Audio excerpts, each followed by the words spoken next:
이사야 37장 1절에서 7절까지 말씀 같이 볼까요? 오늘은 37장, 38장 보시면 되는데 본래는 36장부터 39장까지 다 보시면 참 좋겠다라는 생각이 듭니다. 역사적인 사건에 대한 유일한 기록이라기보다는 검증된 기록이라는 말이 표현은 맞는 것 같아요. 검증된 기록, 그렇게 적어 놓으시고 보시면 좋을 것 같습니다. 36부터 39장까지는 이사야의 검증된 기록이다, 그렇게 기록하시고요. 37장 1절에서 7절까지 우리 같이 한 목소리로 읽도록 하겠습니다. 히스기야 왕이 듣고 자기 옷을 찢고 굵은 베옷을 입고 여호와의 전으로 갔고, 왕궁 맡은 자 엘리야김과 서기관 셈나와 제사장 중 어른들도 굵은 베옷을 입으니라. 왕이 그들을 아모스의 아들 선지자 이사야에게로 보내매 그들이 이사야에게 이르되 히스기야의 말씀에 오늘은 환난과 책벌과 능력의 날이라 아이를 낳으려 하나 해산할 심이 없음 같다. 하나님 여호와께서 랍사게의 말을 들으셨을 것이라. 그가 그의 상전 악수로 보냄을 받고 살아계시는 하나님을 회방하였은즉 당신의 하나님 여호와께서 혹시 이 말로 말미암아 견책하실까 하노라. 그런즉 바라건대 당신은 이 남아있는 자를 위하여 기도하라 하시더이다 하니라. 그리하여 히스기야 왕의 신하들이 이사야에게 나아가매 이사야가 그들에게 이르되 너희는 너희의 주에게 이렇게 말하라. 여호와께서 이같이 말씀하시되 너희가 들은 바 아스루 왕의 종들이 나를 능욕하는 말로 말미암아 두려워하지 말라. 보라, 내 영을 그의 속에 두리니 그가 소문을 듣고 그의 고국으로 돌아갈 것이며 또 내가 그를 그의 고국에서 칼에 죽게 하리라 하셨느니라 하니라. 아멘. 아멘. 믿고 기도해야 되는데 믿고들 기도를 안 하니까 계속 반복해서 이사야가 1장부터 35장까지 반복해서 하는 얘기가 있어요. 몽둥이는 하나님이 들고 있다. 그런데 그 몽둥이를 잡고 계신 분은 하나님이다. 이 얘기를 계속해요. 그 이유는 뭘까요? 두 가지가 확정되어 있는 거죠. 첫째는 맞아야 될 때인 거죠. 혼나야 될 때인 거예요. 뭔가를 잘못했어요. 그래서 그 잘못한 것에 대해서 징계가 시작이 됐는데 그거 자꾸 피하려고 들지 말라는 겁니다. 신앙생활 하면서 우리가 자꾸 핑계를 댑니다. 그러면서 이런 핑계 저런 핑계 대고 자신이 지은 죄에 대해서 대가를 치르려고 하질 않아요. 솔직히 한번 우리 되돌아보면 여러분이 지은 죄에 대해서 대가를 치르는 게 여러분 달게 맞는 거라고 생각하시나요? 아유, 그렇게 생각하면 맞을 게 너무 많잖아요. 그렇죠? 아무리 생각해도 이게 잘못한 게 많은데 하나님을 가까이 하면 가까이 할수록 하나님이 너 그거 잘못했는데 이거 잘못해왔던 건데 자꾸 깨닫게 하신단 말이에요. 그리고 나서 그에 대한 대가를 달게 치러야 되는데 우린 자꾸 본전이 생각이 나요. 그래서 이래서 안 되고 저래서 안 되고 이래 핑계 이 핑계 저 핑계 이 핑계 저 핑계 되면서 하나님한테 점점 멀어지는데 그러고 나면 결과는 어떻게 되냐면 본전도 못 찾고 쫓아가는 거죠. 제가 아는 그 목사님이 좋은 일을 하시는 분이 계세요. 교회를 개척을 수원에서 하셨는데요. 처음에 개척할 때 10년 동안 섬에서 목회를 하셨대요. 근데 그 섬이 전기가 안 들어오는 곳이네요. 참, 그러니까 그런 오지도 아직 있어요. 근데 거기서 10년 목회를 하다가 하나님의 부름이 있어 이제 수원으로 왔는데 수원에 와 보니까 그 외국인들이 처음에는 이제 그것도 모르고 이제 상가 하나 얻어서 이제 교회를 시작했는데 교회를 시작하고 나서 밤에 집에 기도하고 돌아갔는데 보니까 그렇게 외국인이 많더래요. 이 동네 이상하다. 개척할 때까지는 보이지도 않았던. 그래서 내가 이 외국인 사역을 해야 되나 보다 시작해서 외국인들에게 어떻게 뭘 할까 그러다가 보니까 이제 외톨이들이 많더래요. 부부가 다 같이 왔겠어요. 혼자들 왔겠죠. 일하러 왔으니까. 그 이제 IMF 터지기 전이니까 한참 전에 이제 80년대 그때 이제 한창 이제 외국인들 막 유입되기 시작 그럴 때였나 봐요. 근데 이제 보니까 안타까운 마음에 젊은 사람들 밥을 못 먹는 것 같아서 밥을 해주기 시작했는데 아예 문제는 이게 밥을 해놓고 기다려도 이 사람들이 와야 말이죠. 그래갖고 이 사람들이 이렇게 부담이 돼서 그런가 그래서 짜장면을 끓여줬대요. 짜장면은 더 문제인 게 이게 그 시간에 안 오면 불어버리잖아요. 그래갖고 못 먹으니까 그래서 이제 버리는 일이 많아졌대요. 근데 이게 안 되겠다 싶어서 이제 길거리를 나갔는데 그때가 이제 IMF가 이제 터지는 그 시점이었던 것 같아요. 그러니까 이제 90년대 초에서 이제 넘어가는 그 시점인데 나가보니까 외국인의 문제가 아니라 우리나라 사람들이 그렇게 홈리스들이 많이 생겨서 수원 역전 앞에 있더래요. 이거 안 되겠다 싶어서 이제 이 사람들한테 밥을 해줘야겠는데 어떻게 해줘야 되나 고민을 안 했고 역시 동일하게 외국인들처럼 또 똑같이 밥을 해서 주려고 그랬더니 안 오더래요. 그래서 이제 짜장면 준다니까 또 온다고 약속하고 또 안 오더래요. 근데 짜장면 불는 게 문제가 아니라 이들 밥 먹이고 싶은 게 더 걱정이라 어떻게 할까 그러다가 그러면은 조금 오래 놔두고 먹을 수 있는 게 뭘까 생각해서 빵을 굽기 시작했대요. 그래서 교회에다가 예배당 뒤편에다 크게 그냥 빵집을 하나 차린 거죠. 근데 이제 순수한 의도는 뭐냐면 정말 빵 주는 게 목적이에요. 빵 주는 게. 근데 참 재밌죠. 하나님이 그런 마음 품게 하시면 그런 재정은 알아서 공급하시더라고요. 한 번도 돈 달라고 해본 적도 없고 한 번도 뭐 달라고 해본 적은 없대요. 그냥 단지 이거 해야 될 텐데 그러면 이렇게 제깍제깍 뭐가 생기더래요. 그러고 이제 빵 굽는 기술도 없는데 빵부터 이제 기계부터 사서 익히기 시작한 거죠. 왜냐하면 하루라도 빨리 그 사람들 밥을 먹여야겠다는 생각이 들어서 그 시절이 25년이 지났대요. 25년 동안 그 사람들 빵 주다 보니까 홈리스들 빵 주고 외국인들 빵 주다 보니까 이게 소문이 점점 나기 시작해서 전국적으로 빵을 필요하는 뭐 교도소, 소년원 이런 데 이제 계속 빵을 주게 됐고 그 사이에 조금 더 넓어지다 보니까 지금은 캄보디아, 스리랑카, 베트남에 빵 공장을 차려서 지금 그 일을 하고요. 지구촌 친구들이라는 이름하에 지금 그래서 수해 지역 그리고 지금 무슨 어떤 난이 난 뭐 시리아나 이런 쪽으로 해서 급파돼서 그런 일들을 하고 계세요. 그러다 보니까 공간이 좁아서 이거 어떡하지? 빵 기계도 놔야 되고 예배도 드려야겠는데 그랬더니 어느 교회에서 지원을 해서 성전도 버젓하게 한 4층짜리 짓고 그렇게 목회를 하는 목사님이 계세요. 참 좋은 분이라 이렇게 교제를 하기 시작했는데 어느 날 제 친구 목사도 그 마음을 동일하게 받게 됐어요. 그래서 목회를 한 6년 정도 했는데 내가 목회에 전념하기보다 그 가난한 사람들 좀 빵을 줬으면 좋겠다는 마음이 들었대요. 왜? 그랬더니 이 친구 얘기가 반찬 배달을 했거든요. 그 교회는. 그래서 이제 독거노인들을 이제 반찬을 이렇게 갖다 주고 이제 홀로 있는 분들 갖다 줬는데 가보니까 노인들이 있는 집에 이상하게 애들도 있더래요.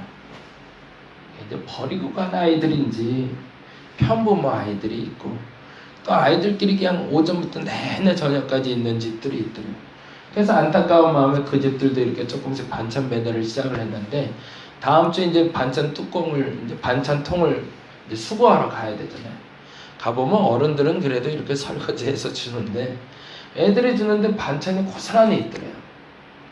그래서 좀 먹으라니까 왜 안 먹었냐 옛날엔 타박도 해보고 그랬는데 나중에 알게 된 게 보니까 애들 반찬이 아닌 거예요. 어른들하고 공통적으로 하다 보니까 맵고 짜고 어른들 좋아하는 그런 반찬이다 보니까 애들이 좋아하지 않으니까 이게 안 먹고 남기는 거죠. 그래서 이게 안 되겠다. 애들이 먹을 수 있는 게 뭘까 생각하니까 결국엔 또 빵인 거예요. 그래서 이 친구 마음에 내가 빵을 좀 시작했으면 좋겠다 그랬더니 교회에서 목사님 그건 너무 큰일이라 그거 안 했으면 좋겠다 그랬나 봐요.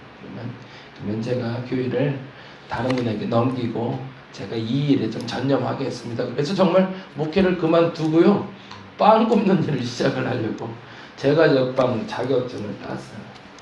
2달 만에 이제 자격증을 따고 이제 할 일이 없잖아요. 그래서 놀러 왔어요, 저희 교회. 그래서 이제 같이 얘기하다 보니까 빵 얘기하니까 또 빵 굽는 목사님 생각이 나잖아. 이 근처에 빵 굽는 목사님인데 보러 갈래? 그래서 갔어요. 그때 그 목사님하고 얘기했는데 대번 그 자리에서 그래, 참 좋은 생각했다 그러면서 근데 빵 굽는 기계가 하나 있는데 가져갈래? 그게 한 1,000만 원 정도 되거든요. 이 사람들이 사는 세상은 좀 나하고는 좀 다르더라고요. 이게 1,000만 원 돈이 아니더라고요. 아이 그러면서 야 너 그 마음 잘 가졌네. 그거 빵 굽는 기계 하나 생겼는데 마침 잘 됐다. 너 그거 가져가래. 이렇게 돼버린 거예요. 이게 세상 일이 돌아가려니까 그렇게 돌아가더라고요. 그리고 감사한 마음에 이제 빵 굽는 기계를 가져가기를 그쪽에서 이제 목사님이 다른 분이 오셨으니까 또 우리 교회긴 하지만 또 부탁해야 되니까 이제 부탁하고 이렇게 얘기를 하고 있었어요. 그리고 이제 그 다음 주에 이제 빵 가져오려고 고민을 하고 있는데 중간에 이상한 일이 벌어졌어요. 그래갖고 이제 빵 굽는 기계를 가져오려고 트럭을 좀 빌리고 그러고 있는데 권사님 한 분이 중간에 꼈어요. 웬 권사님이 갑자기 등장했냐 그랬더니 한번 가보자. 나랑 좀 가봐야겠대요. 그러면서 저를 다시 한번 부르더라고요. 그리고 갔는데 이 빵 굽는 기계가 한 1,000만 원 정도 되는데 이 빵 굽는 기계 옆에 이제 그거를 반죽하고 그리고 요거를 이렇게 하는 오븐 같은 게 조금 더 몇 개가 더 필요했나 봐요. 근데 목사님이 갖고 있는 건 한 700만 원어치고 이 권사님이 빵 가게를 했는데 본인이 한 300만 원어치를 기증하겠다고 현금으로 줬다는 거예요. 그러냐고? 뭐 그거야 뭐 그럴 수도 있지 뭐. 그러고서 이제 근데 왜 그랬더니 이제 가보면 알아. 근데 갔는데 이 권사님이 그 돈을 받고 싶은 거예요. 기증을 해놓고 나서 생각하니까 이게 본전이 아까운 거예요. 그래서 목사님한테는 기증을 해서 목사님은 기증 받은 거니까 이건 내 거 아니니까 네 거야 이렇게 자꾸 돌리기 시작하는데 이 권사님은 그것도 싫고 자기가 기증한 것에서 권사님 좀 해줬으면 좋겠고 그리고 이게 좀 이렇게 고마워하고 이래야 되는데 그거 안 하는 게 조금 서운했나 봐요. 그래서 평창에다 그 기계를 갖다 놓고 쓰다가 평창에 목사님 한 6개월 쓰다가 못 쓰겠다고 그러니까 그걸 가져가라는 거였거든요. 그러고 나서 저희랑 얘기는 목사님이 그러셨거든. 한 300만 원을 그 권사님이 냈는데 사실 그래서 오늘 올 거다. 그래서 이렇게 좀 잘 얘기해서 가져가. 내가 권사님한테 얘기할 테니까 그거 지금 당장 안 줘도 돼. 뭐 자꾸 달라고 하시긴 하는데 그건 내가 책임질 테니까 안 되면 내가 줄 테니까 너 가져가. 자꾸 이랬거든요. 근데 이제 권사님이 오셨어요. 그래서 얘기하는데 350만 원을 얘기를 하세요. 그래갖고 그러려니 그러고서 이제 갔어요. 근데 엊그제 전화가 왔는데 홍서가 나 그거 안 하기로 했어 그러더라고요. 왜? 그랬더니 권사님이 400만 원을 달래 그러는데 왜 400이야? 모르겠어. 너 나하고 같이 300만 원 듣지 않았냐? 그랬더니 그랬다고. 근데 아니라고 그러더래요. 400만 원 들었다고 400만 원 달라고. 근데 이 친구가 참 착한 친구예요. 그래서 그 권사님이 마음이 그래서 그랬겠지 생각하고 하는데 그게 하나님 보시기에 괘씸했나 봐요. 트럭이 출발하는데 펑크가 나는 거야. 출발을 할 수가 없어요. 약속 시간에 가야 되는데 이게 방법이 안 생기는 거야. 그리고 일이 자꾸 틀어지기 시작하는 거야. 그리고 출발도 못했네요. 가지러 가지도 못한 거야. 그리고 권사님한테 얘기했더니 권사님이 막 화를 내시더래요. 죄송한데 그냥 없던 일로 하자. 그래서 그냥 일이 없던 일로 정리가 됐다고 그래요. 이 얘기를 듣고 나서 그런 생각이 들었어요. 별거에서 다 본전 생각이 나는구나 사람들이. 하나님께 드린다, 하나님께 맡긴다는 표현을 우리가 아직은 잘 모르는구나 라는 생각을 했어요. 그 권사님 일이 막히고 그 목사님의 일이 이렇게 잘 풀리는 이유가 있겠구나. 이 목사님은 한 번도 본전 생각을 해본 적이 없는 거예요. 이걸 꼬라박는다고 생각하는 게 아니라 이게 하나님 거라고 생각하니까 그냥 갖다 쓰다 보니까 이게 자꾸 커지는데 이 권사님 일은 자꾸 막히는 거예요. 이사야가 1장부터 35장까지 계속 그 얘기를 해요. 그러다 맞아. 그러다 내가 몽둥이 든다. 그러다 난 너 때린다. 계속 얘기하거든요. 근데 이스라엘 백성들이 자꾸 본전 생각이 나는 거예요. 그래서 순종을 못해요. 그러고 나서 하나님 그래도 내가 이만큼 해온 게 있는데 근데 그게 뭐 이만큼 했으니까 요만큼은 내가 하나님 사랑받고 요만큼만 맞으면 안 될까요? 자꾸 이렇게 하나님하고 거래를 하고 있으니까 이 답답한 마음에 이사야가 그러다 진짜 맞는다. 그러다 진짜 맞는다. 그러고 있는데 정말 덜컹 히스기야 왕이 등극하는 그때에 북이스라엘이 진짜 맞아버린 거예요. 그리고 멸망해버린 걸 보자 이 남유다가 충격을 받은 거죠. 이거 큰일 났네. 진짜 때리시는구나 하나님. 참으시는 자는 진짜 때리는구나. 그리고 역사적으로 진짜 하나님 맞을 거 각오하고 엎드린 사람이 있더라는 기록이 36장에서 39장까지 히스기야 왕의 기록입니다. 그래서 히스기야가 다음과 같이 이야기하죠. 3절 말씀 볼까요? 37장 3절 같이 읽어보겠습니다. 37장 3절 그들이 이사야에게 이르되 히스기야의 말씀에 오늘은 환난과 무슨 날이래요? 책벌과 능력의 날이래요. 책벌 당하는 날이래요. 꾸지람 듣는 날이래요. 히스기야가 알고 있었던 거예요. 이 일이 우리의 죄에 대해서 달게 받아야 되는 날이라는 걸 알고 있는 거죠. 우리가 이 사실만 알고 있으면 그 몽둥이를 대고 계시는 하나님이 우리 살려주십니다. 안 그러면 더 많이 맞아야겠죠. 그런데 이 능력의 날이라 자기는 어떻대요? 아이를 낳으려 하나 해산할 힘이 없대요. 그래서 이렇게 얘기합니다. 4절에 당신의 하나님 여호와께서 랍사게의 말을 들으셨을 것이라 그가 그의 상전 아수르 왕의 보냄을 받고 살아계시는 하나님을 회방하였은즉 당신의 하나님 여호와께서 혹시 그 말로 말미암아 견책하실까 하노라. 그런즉 바라건대 당신은 이 남아있는 자를 위하여 기도하라 하시더이다 하리라. 어찌 보면 히스기야 또한 거래하는 것처럼 보이긴 한다 할지라도 그의 마음을 다 내려놓고 하나님께 위탁하는 순간을 보게 됩니다. 그리고 하나님은 드디어 움직이십니다. 죄를 지으면 달게 받아야 됩니다. 그거 자꾸 회피하면 그 이상 본전뿐만 아니라 그 이상 전지는 없습니다. 하나님 앞에 바로 선다는 말이 무슨 말인지를 오늘 점검해보는 날이 됐으면 좋겠어요. 죄가 있으면 달게 받는 겁니다. 착한 일을 하면 칭찬받는 겁니다. 하나님 의지하기로 했다면 내가 죄 있다 없다를 떠나서 하나님을 얼마나 신뢰하고 있는가를 하나님 물으십니다. 오늘 그 마음을 하나님께 보여주시기 바랍니다. 그러면 여러분께 응답하실 겁니다. 자꾸 도망가려고 하고 숨기려고 하고 자꾸 회피하려고 하니까 하나님이 가까이 안 오시는데 여러분 너무 회피하지 마시고 맞을 건 맞자고요.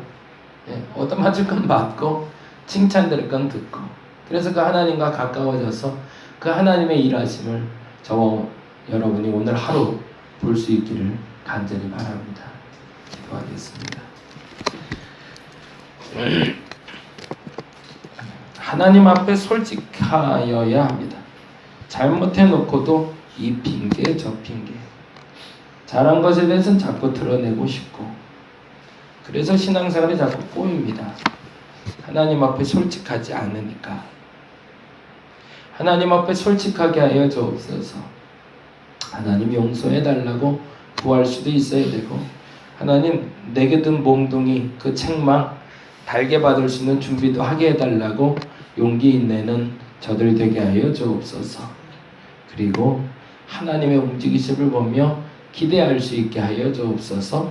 반드시 회복시키실 거니까 반드시 함께 하실 거니까 그 하나님 믿고 나아가는 오늘 한날 되게 하여 주시옵소서. 감사합니다. 고마우신 예수님 이름으로 기도드렸습니다. 다 같이 기도하고 들어가도록 하겠습니다.